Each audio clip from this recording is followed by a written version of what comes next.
بسم اللہ الرحمن الرحیم۔ اس ویڈیو میں ہم آپ کو قوم سمود کے بارے میں بتائیں گے۔ قوم سمود کون سے لوگ تھے اور اللہ نے ان پر کون سا عذاب نازل کیا اور کس وجہ سے یہ عذاب نازل ہوا، اور بتائیں گے کہ حضرت صالح علیہ السلام کون تھے اور حضرت صالح علیہ السلام کی اونچنی کے بارے میں یہ مکمل داستان سنائیں گے۔ بس ہماری ویڈیو اینڈ تک ضرور دیکھتے رہیے گا۔ قوم سمود جزیرۃ العرب میں حجاز و شام کے درمیان آباد تھیں۔ وہ بت پرستی کو اپنا دین سمجھتی تھیں۔ ان میں بدکاریاں پھیل گئیں اور ان کا معاشرہ روز بروز فاسد ہوتا گیا۔ اس قوم میں سے اللہ تعالیٰ نے حضرت صالح علیہ السلام کو نبوت کے لیے منتخب فرمایا اور آپ کو تبلیغ دین کی ذمہ داری سپرد فرمائی۔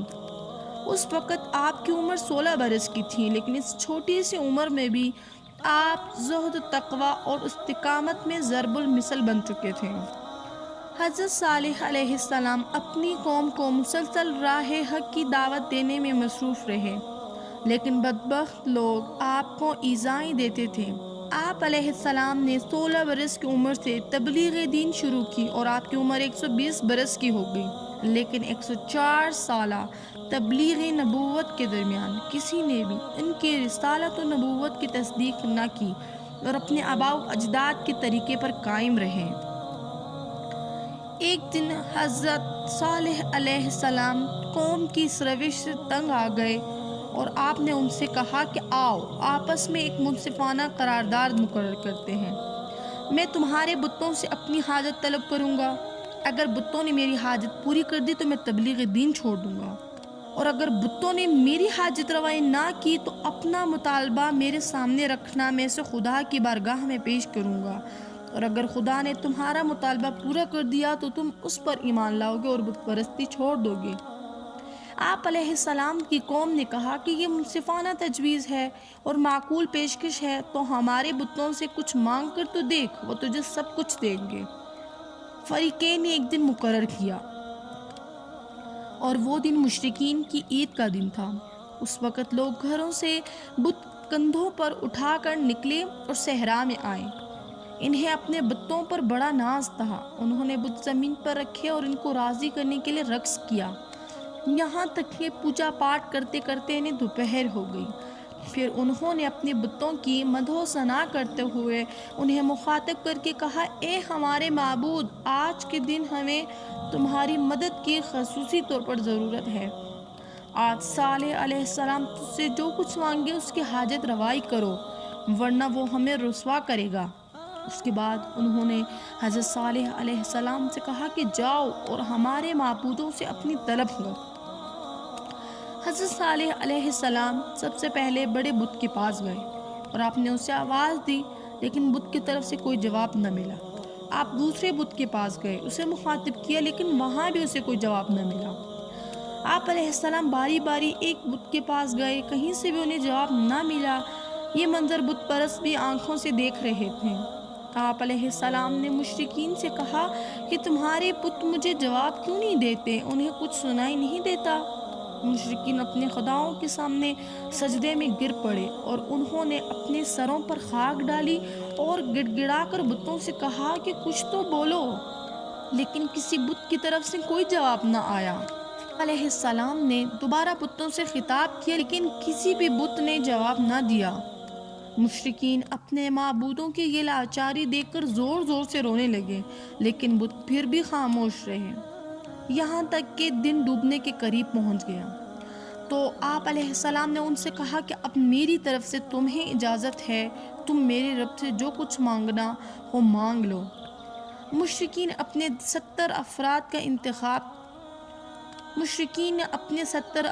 کا انتخاب کیا اور کہا، یہ ہمارے نمائندے ہیں، ان کی طلب ہماری طلب ہے، اور اگر رب نے ان کا مطالبہ پورا کر دیا تو ہم آپ پر ایمان لے آئیں گے۔ آپ علیہ السلام نے ان سے دوبارہ پختہ عہد لیا کہ وہ اپنے عہد پر قائم رہیں گے۔ پھر آپ نے مشرکین کے نمائندوں کو بلا کر فرمایا کہ تم اپنا مطالبہ پیش کرو۔ انہوں نے آپس میں مشورہ کیا اور یہ طے کیا کہ ایسی چیز کا مطالبہ کرنا چاہیے جو ممکن نہ ہو۔ باہمی مشورے کے بعد وہ صالح علیہ السلام کے پاس آئے اور کہا کہ آپ ہمارے ساتھ سامنے والے پہاڑ کے پاس چلیں۔ آپ ان کے ساتھ پہاڑ کے پاس آئے۔ وہ پہاڑ بالکل بند تھا، اس میں کہیں سوراخ اور غار کا نام و نشان تک نہ تھا۔ انہوں نے کہا کہ آپ اپنے خدا سے درخواست کریں کہ وہ اس پہاڑ کو شق کرے، اس میں سے ایک چیز برآمد کرے جس میں یہ صفات ہوں: حاملہ جانور ہو اور وہ حاملہ جانور اونٹنی ہو، تیسرا اس کا رنگ سرخ ہو، چوتھا اس کے جسم پر لمبے لمبے بال ہوں، پانچواں اونٹنی حاملہ ہو اور اس کا حمل 10 ماہ کا ہو، چھٹا اس کے کندھے اور پہلوؤں کے درمیان 1 میل کی مسافت ہو۔ مشرکین کے نمائندوں نے دراصل اس طرح کا مطالبہ اس وجہ سے کیا تھا کہ نہ یہ پورا ہوگا اور نہ ہمیں صالح علیہ السلام ایمان کے لیے مجبور کریں گے۔ حضرت صالح علیہ السلام نے فرمایا کہ تم نے جس چیز کا مطالبہ کیا ہے اس کا پورا کرنا میرے لیے مشکل ہے، مگر میرے رب کے لیے آسان ہے۔ اس کے بعد آپ علیہ السلام نے اللہ تعالیٰ کے حضور ان کا مطالبہ پیش کیا اور عرض کیا کہ خدایا ان کا مطالبہ پورا فرما تاکہ ان پر اتمام حجت ہو سکے۔ جیسے ہی آپ علیہ السلام کی دعا ختم ہوئی تو پہاڑ پھٹ گیا اور اس سے ہولناک آواز آئی۔ پھر پہاڑ یوں مضطرب ہوا جیسے عورت زچگی کے وقت ہوتی ہے۔ پھر پہاڑ سے ناقہ کا سر برآمد ہوا۔ پھر آہستہ آہستہ اس کا پورا دھڑ پہاڑ سے باہر آ گیا اور اس میں وہ تمام علامات موجود تھیں جن کا مشرکین نے مطالبہ کیا تھا۔ مشرکین کے نمائندوں نے جب یہ کمال قدرت دیکھا تو انہوں نے بے ساختہ کہا، صالح تیرے رب نے بہت جلد تیری دعا قبول کر لی ہے، اب اپنے رب سے سوال کر کے وہ بچہ جنے۔ آپ علیہ السلام نے خدا سے درخواست کی تو ناقہ نے فوراً بچہ جن دیا۔ آپ نے ان لوگوں سے کہا کہ اب بتاؤ تمہارا مطالبہ پورا ہوا ہے یا نہیں؟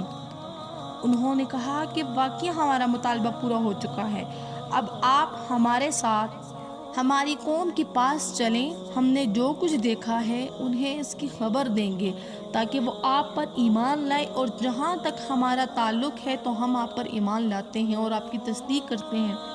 آپ علیہ السلام ان کی یہ بات سن کر خوش ہو گئے اور انہیں لے کر قوم کی طرف روانہ ہوئے۔ راستے میں 64 افراد اپنے ایمان سے پھر گئے اور مرتد ہو گئے اور انہوں نے کہا کہ ہم نے جو کچھ دیکھا ہے یہ جادو ہے۔ البتہ 70 میں سے 6 افراد اپنے ایمان پر قائم رہے اور انہوں نے کہا کہ ہم نے جو کچھ دیکھا ہے وہ عینی حق ہے۔ پھر ان لوگوں نے اپنے قوم کے سامنے ناقہ کی پہاڑ سے ولادت کا واقعہ بیان کیا اور لوگوں سے ایمان اور تصدیق کا مطالبہ کیا، لیکن ایک شخص نے بھی اسلام قبول نہ کیا۔